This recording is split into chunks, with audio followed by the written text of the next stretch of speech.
I guess I'll just start. To open the debate, I call upon the the Prime Minister here. Before that, can I go to the toilet first? Sure. Okay. Okay, wait. Sorry. Is everyone here? OG is here.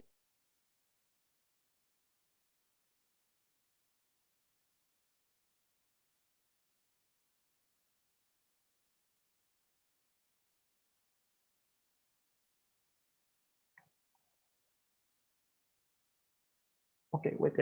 Okay, starting my speech in 3, 2, 1. Oh yeah, by the way, if you want to PR me, just like unmute yourself because I will not be reading the chat. Okay, starting my speech in 3, 2, 1. It is true that baby boomer has been very, very bad for the future generation, for the millennials and Zoomer. We think it is a fact. For example, how they have caused real estate inflation and all these kind of things. However, notice that this is not something that is intentional. This is something that is happening naturally, generation to generation. Generation to generation, they are seen as evil generation by others generation. However, it is not something that is really that evil. It is just a common thing generation between generation.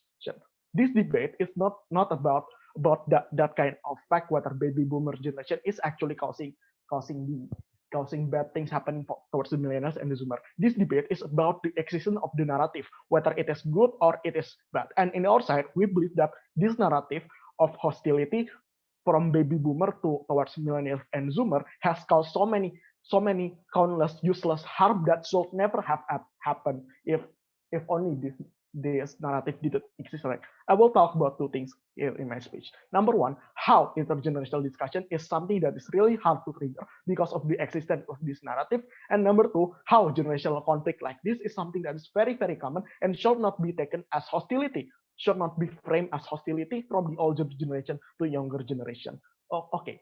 Number one, how intergenerational discussion is something that's really hard to trigger because of the existing narrative. Baby boomer and face prejudice and demonization from the millennials and Zoomer right now because they are seen as this bad evil scum adults, right?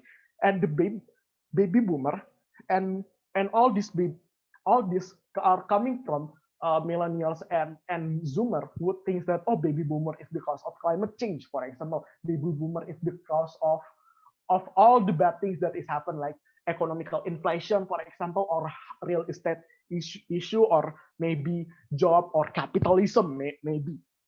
And baby boomer, and because of this, baby boomer most likely has no reason to actually try to fix the future because they are demonized, right? Everything happened because of the narrative. Because inside this narrative, you are generalizing all action coming from individuals, baby boomer, as something that is hostile to you, even though sometimes it is for your own sake. Because we have seen many older generation baby boomer who actually do good things for us, actually want to change their mindset in order to cater toward us, like politicians like Bernie Sanders, Elizabeth Warren, or Joe Biden, for example. Even though maybe they are politicians and maybe politicians just want to cater for, they see us as, however, it is still a fact that they see us as something that is very good political voter base in the future, that they want to include our issue inside the discussion. They promote things like LGBT marriage, for example, or Green New Deals for women, or erasing the student debt and all this kind of thing, right? Or Joe Biden, who literally opposed LGBT movement in the past, right now change their stance because of the existence of our voice as a Zoomer and millennials, because they want to hear the opinion of the future generation. Just because your parent is really mean and old-fashioned doesn't justify you to fight against an entire baby boomer generation, right? Because when this narrative exists and you continuously demonize the old generation, it is going to be really hard to trigger discussion because they will be mad if you keep on demonizing them. They will have no incentive to actually commit to discussion because they always think that, oh, everything that I'll do will cause hostility, then it is better that I don't care about them.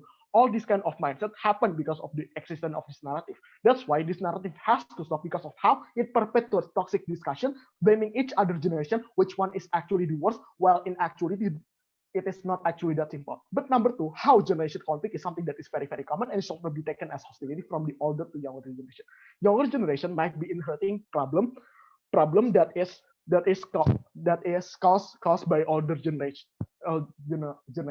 Maybe things like I explained before, real estate, green, climate change, and all this kind of thing. However, in the past, baby boomers also face this kind of thing as well. In the past, baby boomers women literally need to spark feminist or many wave of feminist movement in order to free themselves from the idea of silent generation that perpetuates very, very patriarchal view of women, how women should not go to work, women belong in the kitchen, all these kind of thing, right? Not only that, they also need to fight for racial prejudice that exists in the past. Because in the past, literally, if you are black, if you are not a white person, you cannot even allow to debate in the same chamber of white people. If you are a people of color, you cannot even use the same toilet with the white people. This is something, this kind of racial prejudice, racial segregation is something that is happening in their era because of the problem that is inherited by their older generation, like silent generation, or this kind of thing.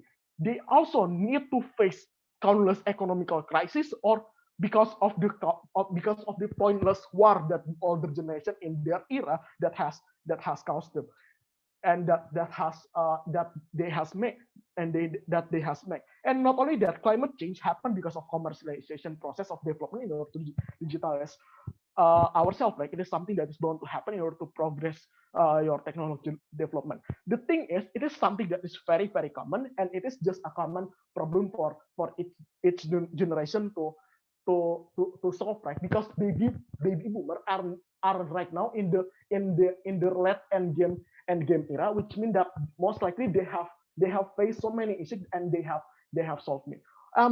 Meanwhile, millennials and Generation Z are literally in the beginning of your productive era. It means that all these problems are just starting to surfacing up, and you need to actually, and there literally has a, yes, there is an attempt to fix this kind of thing. However, it is still just the beginning of the attempt. Like, it is not the full attempt to complete yourself, right? And baby boomer in the past also has completed their kind of problem. So it is now the time for you to actually trigger this kind of intergenerational discussion with the boomers in order to actually fix your problem. And that is less likely to happen if this kind of narrative exists, right?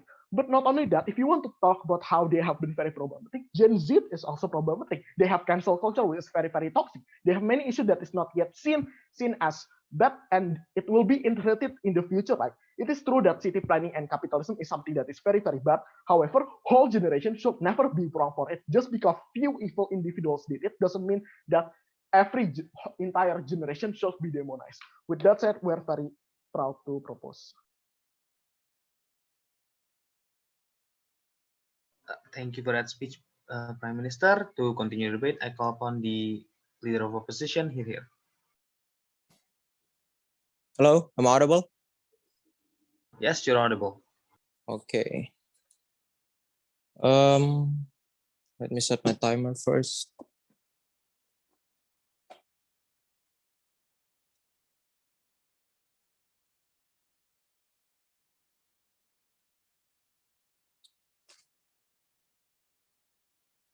Okay, I'll start my speech in 3, 2, 1.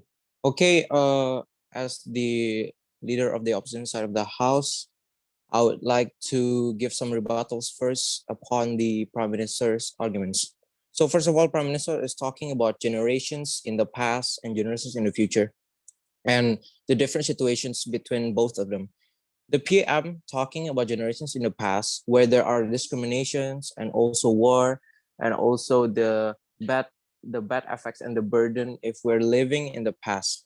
And then the PM also talking about the easiness and also the unburdened situation if we're living in the now era. So here I'm going to give you some explanation to the exact first problem about the fight between millennials and Zoomers and to the baby boomers generations. So first of all, first thing to explain, what is baby boomer problem with millennials and also the Zoomers? Looking at our status quo and the timeline of it, all those three sides are in the different situation, different necessities, and also different life bases based on their generation's time. But there is a gap there where it creates fight between baby boomers and millennials, also the Zoomers. That gap creates a significant diversity where that is the main cause of the fight that start in the first place. And we believe that it's okay, it's just fine for baby boomer to feel envy like that, because we know that life today for millennials and also the Zoomers is a lot easier. We're not saying that life today is easy, but it is easier than than the baby boomers generation. That the baby boomer generation. So we believe that it is okay for baby boomer. It's just normal for baby boomers generation to be jealous. And we think that this jealousy is not based on just simple things. We believe that it's based on rational thoughts and also clear mindset. And now moving on to my urgency. What is really our cost here? What is really our purpose here? We want to stop this fight between baby boomers generation and also the Zoomers generations, and lastly the millennials generations, and reduce, even stop this. How? I'll explain to you in my mechanism. Now moving on to my model. First of all, I would like to talk about the mechanism that I'm offering at now. We want to have equal situation from all sides. I believe that this solution would be effective enough to stop this fight, even that it is sound impossible. We know that we cannot create the old past situation where it is still hard to live. It is harder basis life than the and then the today's life situation. But situation where it is but we suggest that the millennials and also the Zoomers generation to try harder and give the same effort as the what the baby boomers have done in the past, at least to satisfy the baby boomer expectation, so there will be no fights between all generations anymore. And we think that it's okay for millennials and also the Zoomers to do that. Because why? Well, the question is, why don't us want to gain more in life? That's why we believe that it is just justify enough for millennials and Zoomers generations to give some extra efforts to prove that they are uh, a uh, a hard worker, and also they have given you the big effort to prove that they are worthy. They're the same just like the baby boomers generations. So what is exactly our stance here?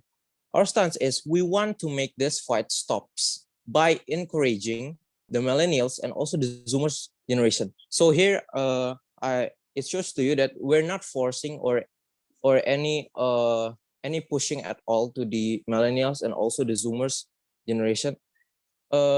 We want to make this fight stops by encouraging the millennials and also the Zoomers to prove that they are working hard too, that they are worthy too, that they are not a spoiled generations and can work hard just like the baby boomers generations.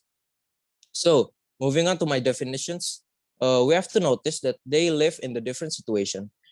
Baby boomers generations and also millennials generations and also the Zoomers generations, we have to notice that they are living in the different situation with different necessities, different basis of life. So we have to look inside those generations first. Then we can conclude what is the solution of it. So first of all, the baby boomers generations, we know that in the past it is still hard for people to live. It's still hard for people to work and to find a job and etc. So we know that it is just fine. It is normal for baby boomers generation to feel envy, to feel jealousy to the life of the millennials generation, also the Zoomers generations, looking at the how easy life is today. What we're saying here is not that life today is easy, but it is easier than in the past, that in the baby boomers generation's timeline. So we believe that uh, baby boomers generations envy and jealousy, it is justified, and it is just okay for them to feel that jealousy, because uh, they feel somehow like they they see us, they see the millennials generations and also the Zoomers generations as a sport generation, so they need to be proven. So we believe that we're giving you the suitable solution where this millennials generations and also the Zoomers generations uh, have to prove themselves to the baby boomers generation, so that there will be no fight anymore. And we believe that we have given you a clear solutions and also clear mechanism of it. And I think that's all that I can say. I'm proudly propose.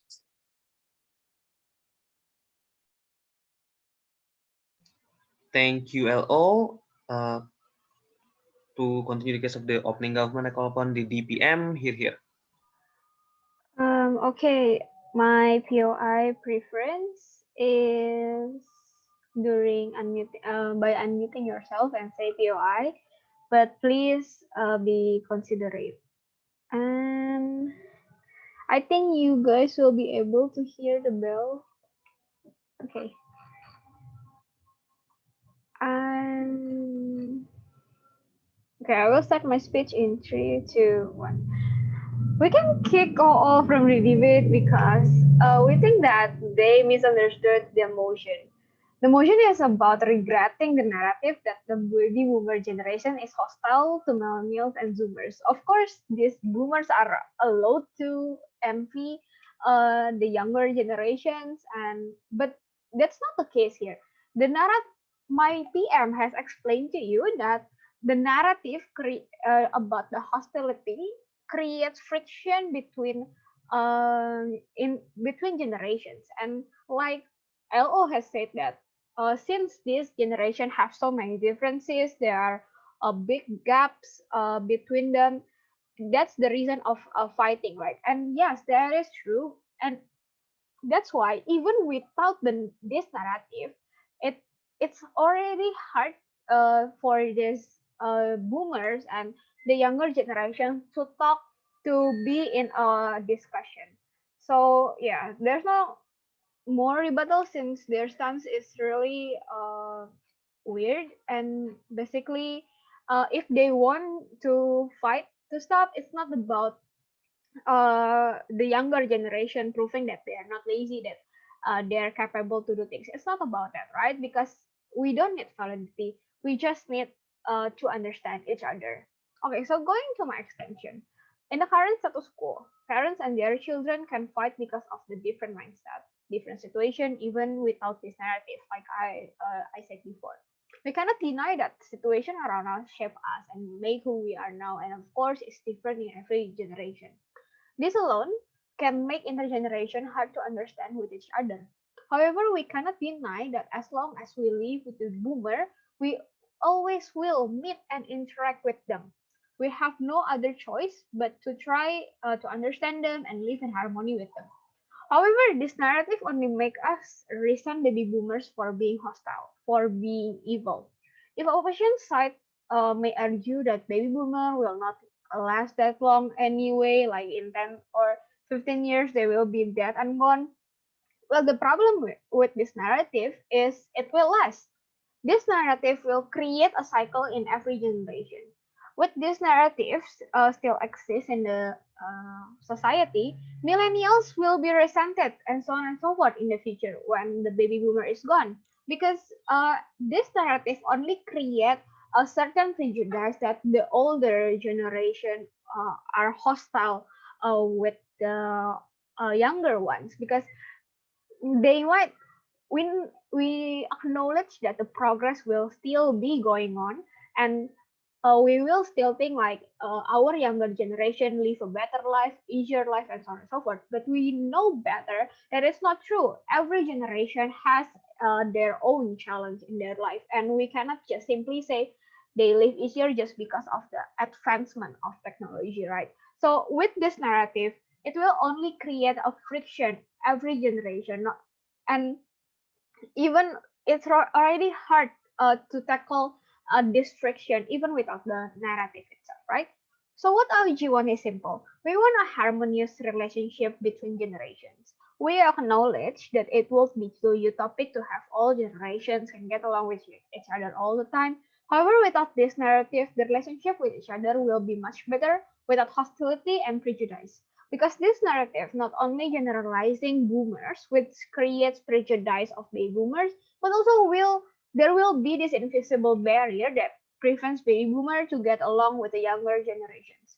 These baby boomers who want to understand and hear younger generations' opinion will be hushed away, and in the end of the day, we younger generations will think that boomers are stubborn when it's not really the case, right? And long time ago, baby boomers also faced the same problem, which were inherited from the generations before them, the silent generation. And my PM has explained to you this, for example, like the feminist movement, racial segregation, and so on and so forth. And this baby boomer has faced most of the problems and mostly prevail. Like built the foundation for many social movements that exist right now, and they know in the end that it is not fair for millennials and Zoomers who just started their productive age to complain that they face so many problems from the whole generation, when even though there are bad things like real estate issue, student debt issue, economy, and so on and so forth. Baby boomer also fixed several problems that exist in the past, right? Yeah. Like my PM has explained. And also the impact that produced by the Gen Z and millennial is not that strong because they still figuring out what to do. They're still uh, trying to know what they want to be, what they can contribute in the society. That's why this narrative is bad because it will perpetuate conflict between generations. You know, like these younger generations will think like the problems that we have in the current status quo exist because of baby boomers when it's not really the case, right? Because baby boomers also tried and even started things like the feminist movement like that. So in OG side, there will be no demonization of older generation, which make intergeneration discussion much easier. Our worst case is the baby boomers' crime will be justified because millennials think that it's just their nature. However, the likelihood of this to happen is slim because millennials and zoomers tend to be more critical. They tend to be more open-minded than the baby boomers. The check and balance will still exist in OG side, and even better, since millennials and zoomers will be able to speak their mind out easier because the initial assumption is these baby boomers will listen to them and be able to make changes. But even if somehow these millennials will just justify boomer action, we say that it's still okay because at the very least, they start to create a good relationship with each generation. And when we have a good relationship, we will be easier to have an open-minded discussion. Like in the end of the day, these baby boomers will think like these millennials and Gen Z actually capable to solve things, and they will in the end of the day collaborating with each other to tackle, for example, global warming issue. But that's not the case in our question side. So proud to propose.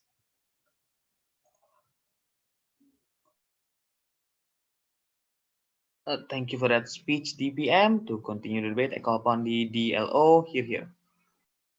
Hi, am I audible? Yes, audible. Wait a moment, please. I want to set up my timer.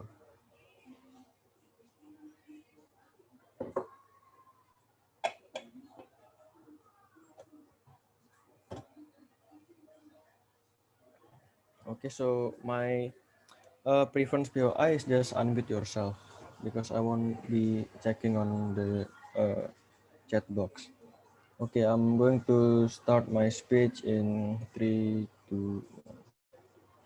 Okay, before moving on to my argumentation, some clarification for OG. Okay, so under OO, our stance is we want to keep the narrative that baby boomer generation is hostile to millennials and zoomers. We want to keep that narrative exist in our current society, and we don't want to like rip away that narrative to actually exist in our society, because we believe that this narrative will be will only creating harms and towards the millennials and zoomers, and so that's why it is okay for millennials and zoomers to hostile with a boomer generation. So my rebuttal will be integrated in my arguments.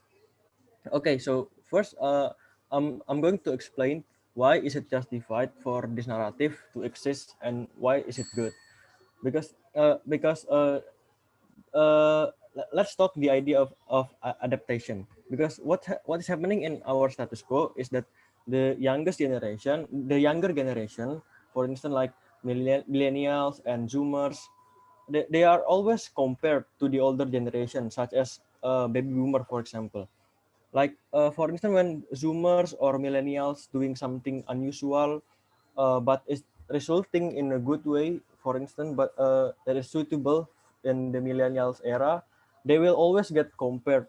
They will always get compared, um, that with the things that was happened in the past, like what was happened in baby boomers era. For example, we can see like we can see the dictator, for instance, coming from the baby boomers generation, when for example when the younger generation having an activity like maybe staying at home, for instance, like playing video games, spending time like playing video games, for instance. But what happened here in our current status quo is baby boomers always consider that activity as such as such a unworthy thing to do. Like sometimes they always say that you should go outside playing with your friends, do some hard activities, for example. But what happened here is they cannot adapt in the era of millennials and zoomers. They always compare uh, what was happened in their era in and with the era of millennials and zoomer, because they always think that oh uh, this activity is unnecessary, or it will it is like unworthy and etc. But what happened in our status quo is that it is actually good for and it is actually good and resulting a good impact for the millennials and zoomer, for instance. So uh, for even if like government will say that every generation has its own challenges, yes, we admit that, but like compared to the baby boomers and millennials era, it's very different, right? Like in younger generation, such as the zoomers, for instance, like we can turn our hobby into a job, for example, like being a programmer and etc. But meanwhile, like for instance in the past, that uh, our older generation is like hardly doing their hobbies, their activities, for instance, without like willingly to do it. For instance, uh, like the context slide was saying that it is like uh, the baby boomers was born right in 1946, for instance. That means like year after our independence. Like for of course they are still oppressed, and that is why their feelings was terlampiaskan the in the younger generation, like millennials and zoomers. So yeah, that is why we should keep the narrative exist. So the government also stated that uh, there will be good relationship if there's no narrative, this narrative exists, right? But we say that it won't be, On that, it sir. won't be no thank you, it won't be able to achieve in their side of the house. Why? Because like for instance, um both of the generation, like the baby boomers generation has their own perception, has their own ideology, right? But the younger generation, like Zoomers and Millennials, also has their own also has their own perception and ideology. For instance, so of course, when government saying that uh, they can like communicate and solving a problems together, we say that of course, of course, it won't be achieved in their house, because there are a gap between these two generations, right? and and also, like for example, Before 6, sir. seeing no thank you, like for instance, like seeing in the status quo, of course the younger generation will be much will be know about what is happening in the society, and like it will be much more effective, like for example, when the younger generation do their things without any contradiction from the older generation. And also, please notice that the harm that is happening in our society is sometimes the older generation is always like oppressed and then dictator the younger generation. For instance, when the younger generation wants to choose their for instance, like jurusan in kuliah, for instance, they always like saying that, oh, this is not good for yourself, this is not good for your future, you should pick this one, you should choose this one, and something like that. So yeah, that is the harm that happening in our society. So that is why we just want to create a border between the zoomers, between the younger generation and the older generation, to prevent the contradiction of ideology and perception between them. So yeah, we believe that the society will be much more harmony in our side of the house. So proud to oppose. Thank you.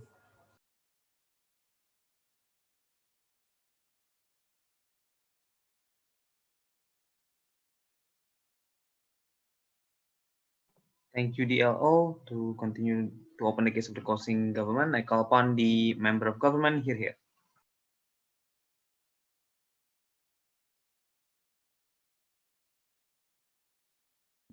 Am I audible? Yes. Right. Can you give me like 1 minute just so I can set up my timer?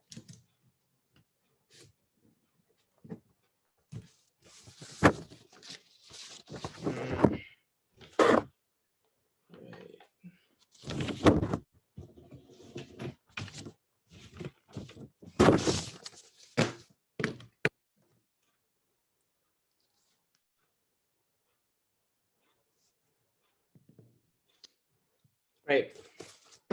All POIs go through the chat, yeah? All right, cool.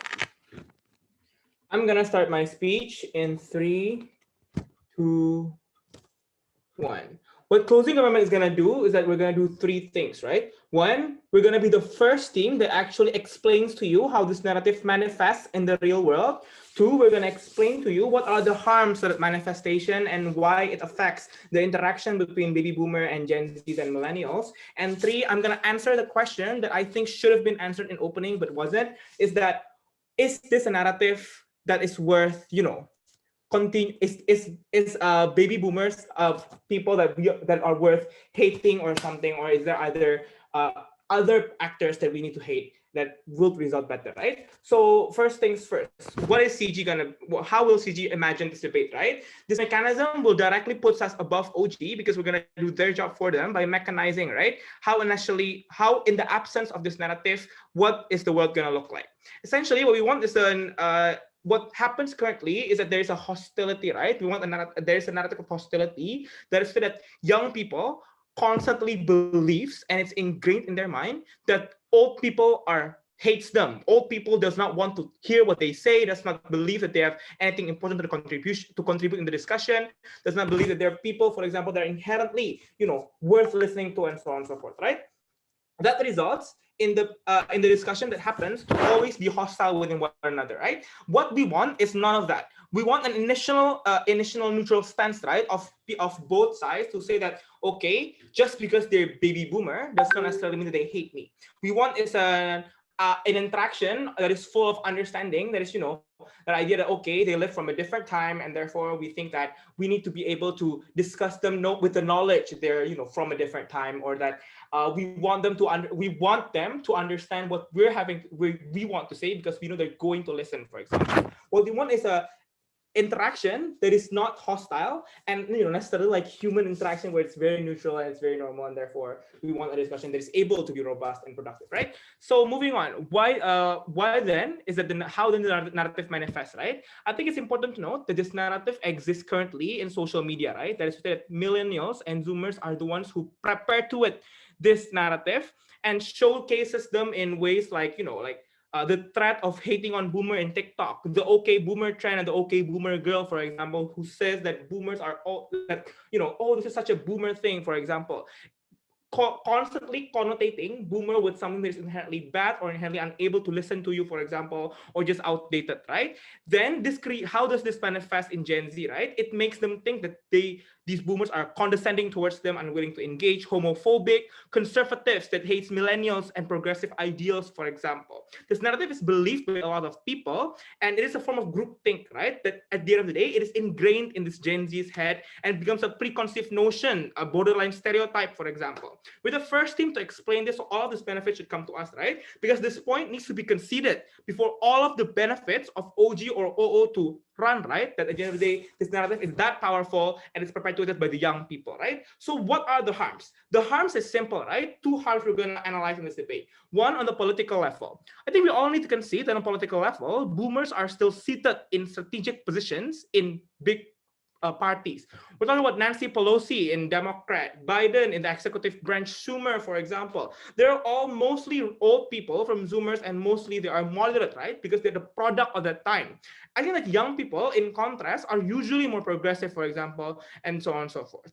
When there's a difference of interest, we agree. But we think that the narrative would do nothing to actually bridge that particular division, right? We think that at the end of the day, the narrative that old people are hostile to young people makes the idea that creates a lack of discussion and actually exacerbates the division. How does it look like, right? It looks like young people in politics are discouraged to discuss, for example, with old people, or actually lobby them, knowing that it is just a wasted effort, because at the end of the day, they're not actually going to listen to you. They already have a very fixed ideals, for example, about what is inherently is right or wrong, for example. Or at the end of the day, at the end of the day, that all arguments, for example, even if there is discussion, that young people have the preconceived notion that all arguments coming from the boomers are always out to take the young people down, instead of actually wanting to better them and give them a piece of that experience, for example, at the other day.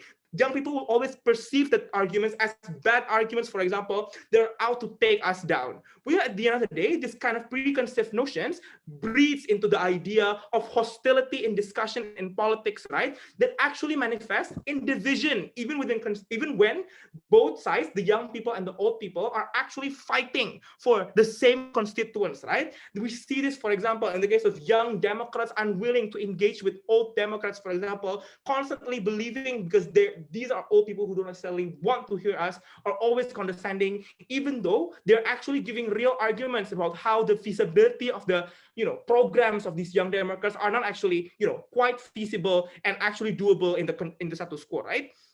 The harms then is clear, that it is a form of bad politics, right? There is not a united front in parties, exactly because there is division. That thus this allows a much effective method of policy making, for example, that could have been done if this hostility is not there, for example, if both people are willing to compromise, for example.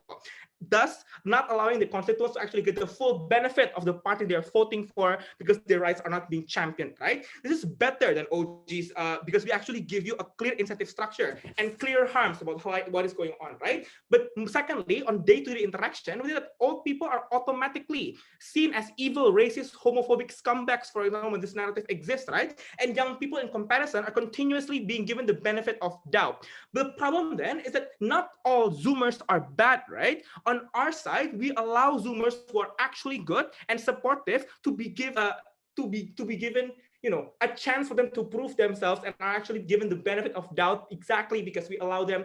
This narrative is not there to, you know, constantly make us be hostile towards them or not hear what they're willing to say, right? Thus allowing these, even though it's small, for example, these people to actually want to see us as good people, for example, and want to support us, right? But even on the worst case scenario on their side, when both sides are inherently, when all of Zoomers are inherently bad, at least on our side where the narrative doesn't exist, it allows the young people to actually reach out first and try to tell them, okay, that this is what we're trying to say, for example, that, hey, LGBT are not bad because they are born with it, for example, or giving clear arguments about why progressive policies are inherently better, for example. At the end of the day, the problem then is that on our side, discussion comes better, right? But last question, is this an identity worth hating? We don't think so, right? Because I think that what we want to hate is homophobes, for example, people who are racist and so on and so forth. We're not hating on those particular identities specifically, and not just hating on a whole generation. It's better. It's better comparison because it actually is more targeted and clearer, you know, people to hate. Very proud to propose.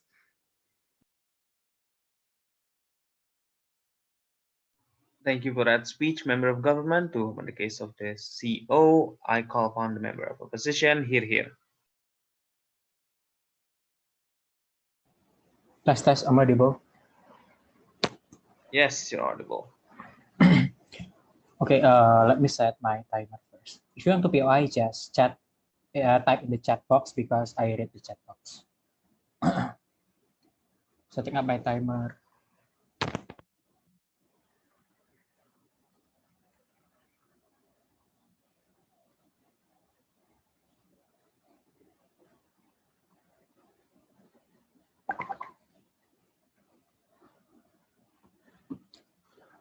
I will start my speech in 3, 2, 1.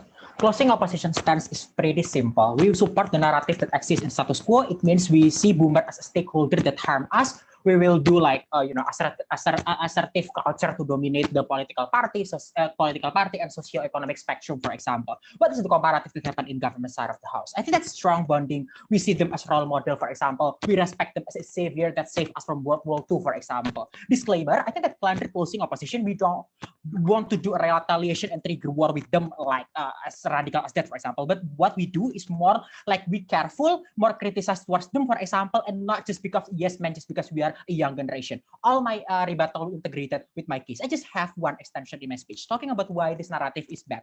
First, I think that we need to characterization first why Boomer is bad. I think that Boomer is bad because of they are conservative. Note, this characterization is not against the conservative. I think that I'm not saying that conservative is bad. I'm a conservative individual though. It's about progressivity that got hampered in status quo. Why most likely happen? Because you will see them as a generation that always right, know everything, and should be here all the time. When opening government said they can become progressive and we can do a discussion, for example, this is unlikely for two reasons. First, I think that they trap in their echo chamber and their ideology is planted. I mean, they're already become homophobic since their birth, for example. Their parents already told them that homo is weird, for example. They see that that a woman should be wash and clean the house, for example. I think this kind of scenario is less likely for them to want to change because even they already believe that just if you want to become progressive, it's free ticket for you to go to hell, for example. I think this kind of narrative and also brainwash coming from their parents already planted, less likely for opening government to doing a discussion. But second reason, I said that also superiority happen. Even if discussion happen, I think most likely their power asymmetry.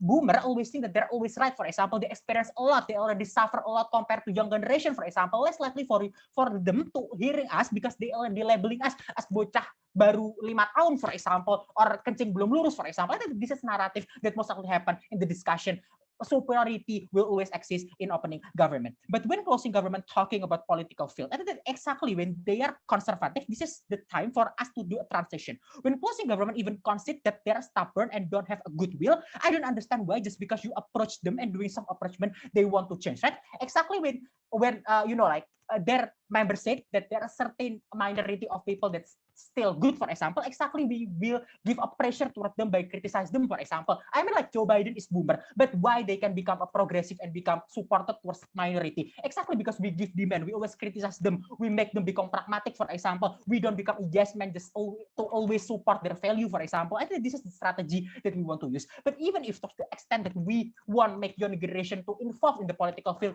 with the less experience, I think it's perfectly fine because exactly this is time for transition. We can always rely on the old generation all the time. In fact, the all boomer most likely will die in 5 or 10 years, for example. I think this is the time for the young generation to doing a transition, to learn and doing a trial and error in the political field. I think it's perfectly fine, exactly because in the past also this kind of boomer do this kind of things. But move to my argument. Why this analysis is very important, because it proves that less likely for boomer to change and do a soft approachment towards them. The only one to change the condition is by hard approach. But why status quo is really problematic? Because young generation become passive and deprioritizing traits like assertiveness, for example, physical strength and dominance, and instead promotes the norm of deference and apologist culture, for example. What is going to happen in closing opposition? We will push the norm of lean in, which promote a cultural norm of assertiveness, for example. It encourages young generation to assert themselves in the society, always dominate and become confident, for example. Why this is problematic to stick in the status quo? Because socio-economic and politics dominated by boomer and conservative is really bad. Why this is bad? 3 reasons. First, I think that hamper progressivity and protection to minority. Even the influence of the boomer affect political spectrum and policies making. They make not friendly minorities policies. So I think that government bench can say about safety net like NGO, because the power of conservative embodiment of government is really strong. Like about how Maruf Amin want to make RUU KK to send the LGBT community to conservative camp, for example, or like about how Trump making a policies anti-immigrant, for example. I think that NGO and also safety net will become limited power is also gonna beat by the embodiment of government. But second, I think that also in government we can counter young generation that got brainwashed with their value. How do I mean by this? Not that the reason why people become conservative because of echo chamber and become isolated without get exposure. This is worsen under government because we can't give check and balance, so the harm will become prolonged. Gov can say that, oh, just wait for the boomer to die, because exactly the value that they will planted also towards their generation don't have counterbalance. The young generation, all the children that they have, will always think that their parents' value is always right. They need to follow them, for example. Exactly the conservative that always happen in Texas is never end, even though US already progressive or there are a lot of Democrat party that held the power. Exactly because they trap under their own echo chamber by thinking that their parents' value that teach towards them is right, for example. But lastly, I think that also boomer most of the time teach best of past irrelevant experience. Why this is really harmful? Exactly because you limit freedom of young generation to follow passion. This is also really important because we talk about capitalistic system. Your parents always ask you and force you to do something that may be relevant in past but not relevant again in the future. They prohibit you to follow your passion, something that you like, for example. They always value everything based on money, for example. They won't let you to not succeed based on standard of society. And boomer, for example, which is really unrealistic by claim the sociality that only 1% of people that can achieve it, for example. I think that's also burdening of you, and you have an social crisis if you can follow this kind of a rule and also standard that you think always right, for example. I think it's also bad for the young generation. But why we need to dominate the society? 2 reasons. I think that we are the one that get the most impact of the policies of the government, for example. We are the one that live longer. We are the one that need to work 9 to 5 in the capitalistic system, for example. By this analysis, I think that they know that we are the one that suffer of the current condition. So I think that we are the one that need to do a transition, and also we are the one that know the reflection of the society and also current condition better. But second, I think that even if government want to talk about payback, this point can't fly in this debate. Why? Because if parameter of payback is about welfare and prosper, not that prosper that exists in status quo, also most likely just accessible to us boomer. We just become the one of the lowest position in the capitalist system. Still need to climb the ladder, for example. Why this case is most likely happen? Because when after World War II happened, there's a lot of economic boom and rebuilding. Because of that, boomer as a whole got really rich because they are the generation that led in that era. And they used it to invest a lot in the real estate, for example, like stock, and use it to invest in a lot thing to extend economic opportunity. And it makes economic opportunity round out in the current context. And growth in status quo is not that big compared to the past of rebuilding era of afterward, right? I think this also makes stagnant, and the consequences of this is the asset gonna be so expensive, for example. So I think that the one that become 1% of riches, for example, or become juragan tanah and also director, most likely is boomers, right? So I think that principle about payback can also be being brought in this case, because exactly the one that get the benefit of hindsight is also the boomer itself, not the young generation we proud to oppose.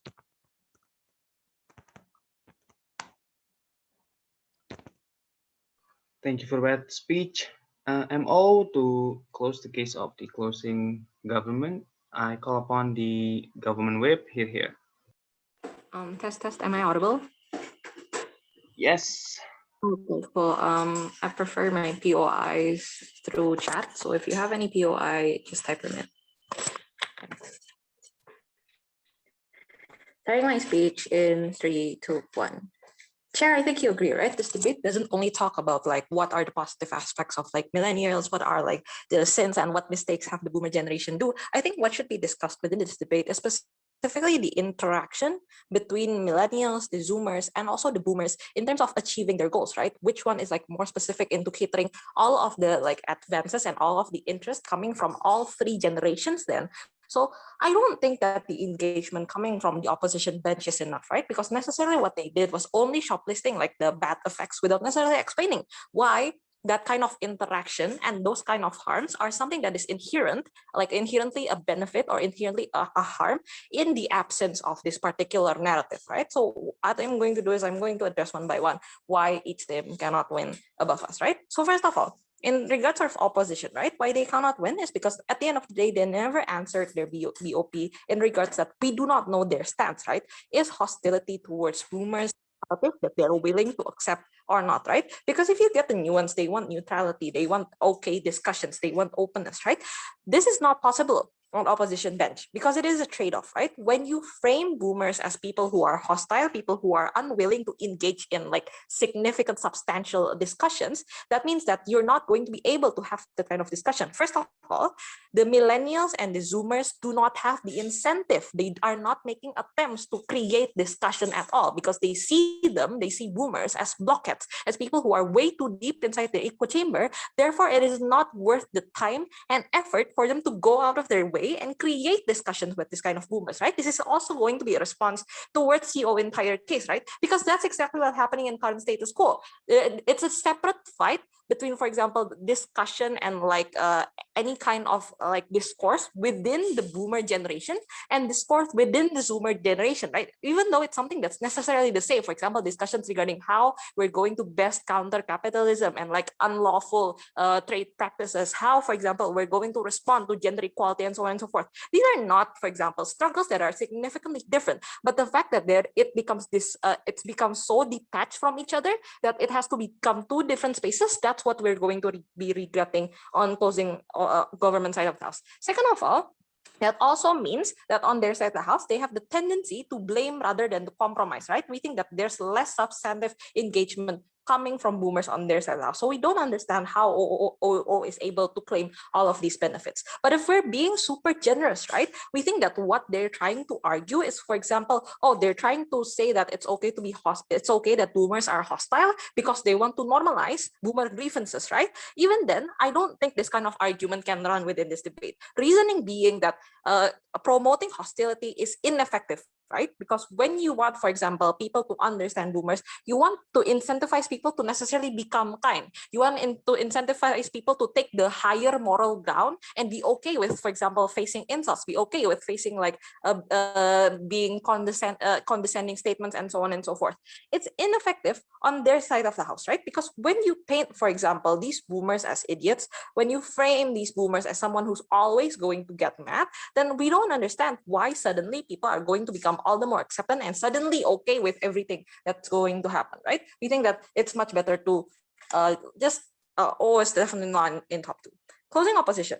we don't think that closing opposition case also can run, right? Because their entire case relies on the assumption that we're always actively engaging and we're always, for example, being like in the current status quo, we're always like countering to all of these with necessarily neutral and rational decisions, right? We don't think that that's what happens in status quo. Also notice about how they're unwilling to bite the bullet. You have to go full stance regarding why responding even in hostile situations with hostility, with like unreasonable statements is sometimes okay, right? For example, when they try to push to us like the benefit of having assertiveness and all these other things, we don't think that this is necessarily true, right? When they talk to you about parents forcing children to go into certain areas of work, when they're talking about how, for example, economy is going to run out and so on and so forth, I don't think that this is particularly true, right? Because first of all, it is not the product and like the inherent result coming from the interactions between millennials and millennials, zoomers, and boomers. This is something that's just an inherent product of what happens in the current status quo.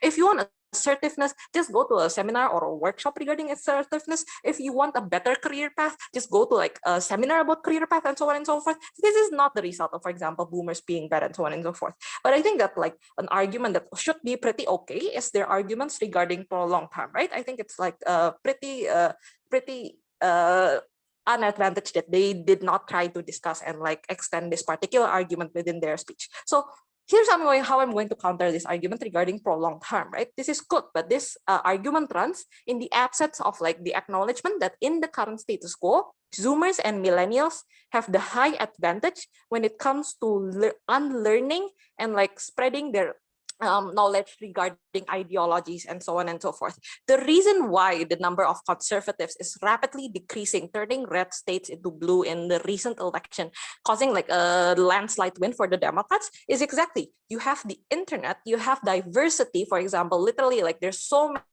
many immigrant cases, there's so many like influx of immigrants, no matter how developed your nation is, you're meeting more and more different people, more gay people, for example, are coming out and are coming out and like public and so on and so forth. What this really does is that you have the privilege to unlearn your harmful tendencies. You have the opportunity to, for example, spread. This is therefore the prolonged harm argument that they're arguing about will not happen, right? Because exactly, right? This is different in the current status quo. But who does not have the opportunity to unlearn all these things? Who needs that kind of understanding and who needs that kind of leverage in terms of discussion, right? We're probably talking about boomers, right? We don't think it's fair. It's fair that we always give a negative nuance on boomers, right? Because when Elgar talks to you about how we need to hate on more specific mistakes, we need to hate on, for example, specific homophobes and racists, right? Because even then, when you're talking about homophobes and racists, the harmful ones are, for example, the Gen Z and the millennials homophobes and racists. They had the agency to unlearn all kind of harmful ideology, but they choose to do so, right? And they do things using technology. For example, they utilize loopholes inside the law to free themselves out of hate crimes. This is why like a lot of conservative athletes who rape women are still able to walk around free. Or for example, when they see, for example, LGBT people on the internet being free and like away from, they are the ones who are doxing these kids and so on and so forth, right? So you need to focus the hate rather more on specific crimes rather than just boomers as a whole. For these reasons, we play.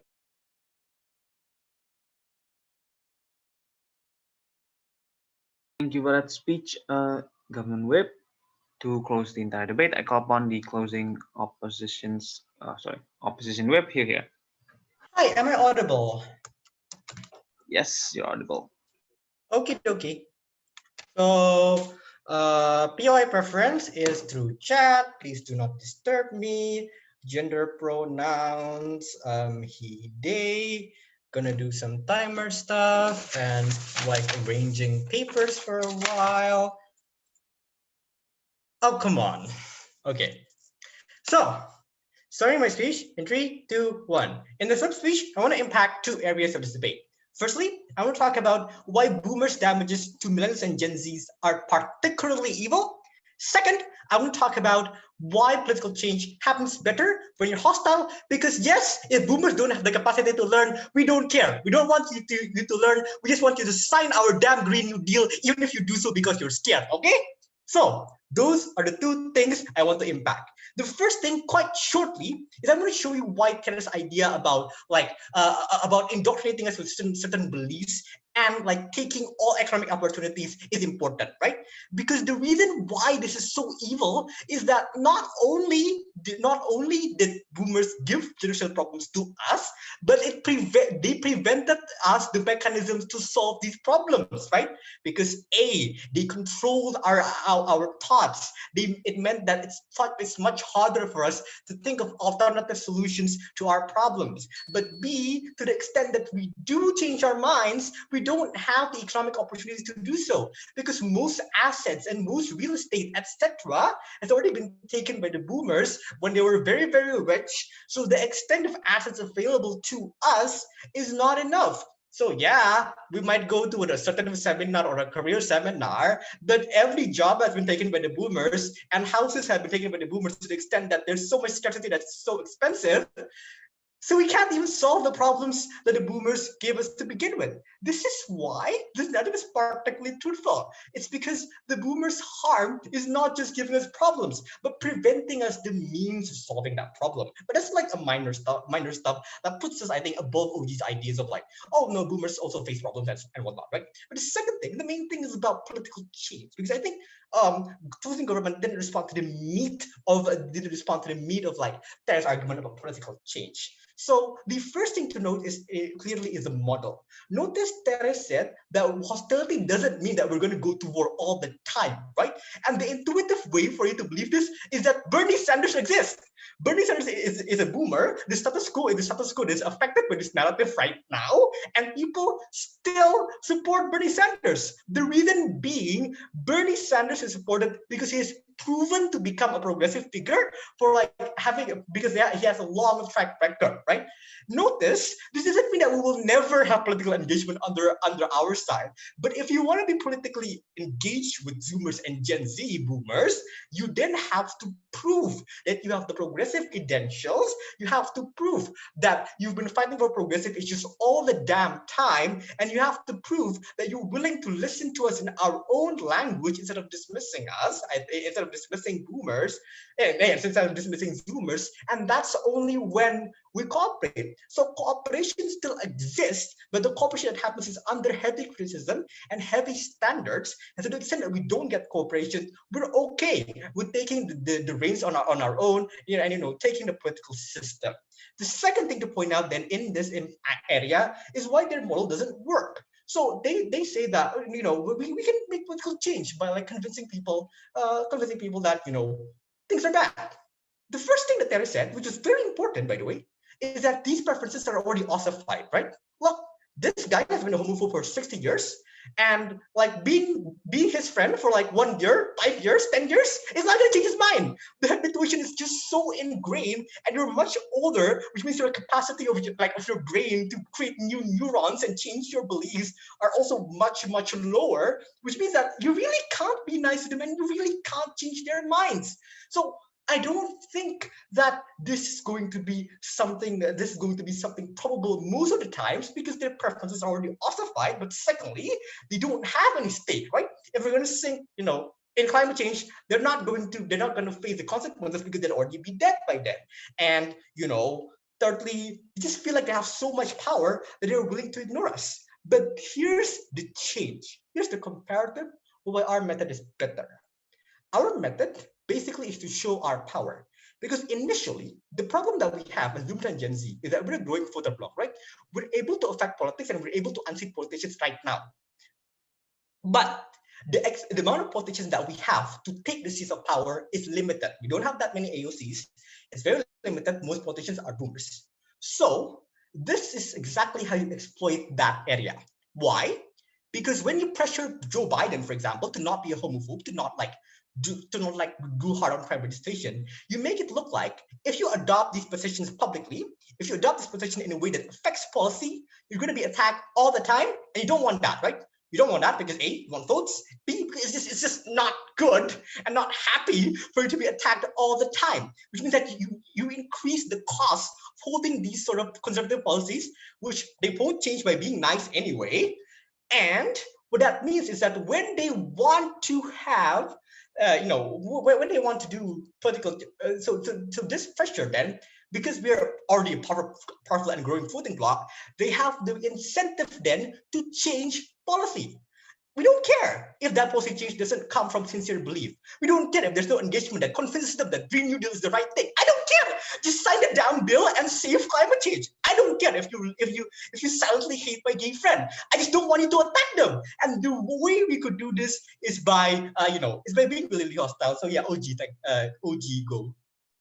In order for boomer to sign your green idea, they need to actually understand your idea. Your side never explain why this narrative will be able to force political changes. And if you want to explain now, it is too late. That's why you need to defend intergenerational discussion. I think we just explained that, and I think Tere just explained that. Our mechanism in changing political discussion is literally, I don't care if they don't understand. We're going to pressure the hell out of them to the point where they feel like, where they feel like they don't think that regardless of what they hold, it's not profitable. It's not going to win them any more votes. It's not going to win them a re-election to do these things. So that's when they will change, right? That's our idea. But to the extent that we have to take political positions on our own, if CG wants us to defend a comparative, that's okay, because then we increase the experiences of politicians. I think this is important. This is an important part of like Tara's mechanism, right? Which means that the problem that we have, the disadvantage that we have in terms of like, it's already 6. The disadvantage that already have in terms of like people not being experienced is then solved. So what's the point of all of this? First, boomers are particularly evil because they took away our chance to solve our problems. Second, we don't care if the boomers don't understand. It's not about engagement. It's about making the cost of being conservative very high, which means that the change of our policy will only happen when you do that much pressure. Thirdly, we say to the extent we have to bite the bullet, that's okay. It's capacity building for the future. We oppose.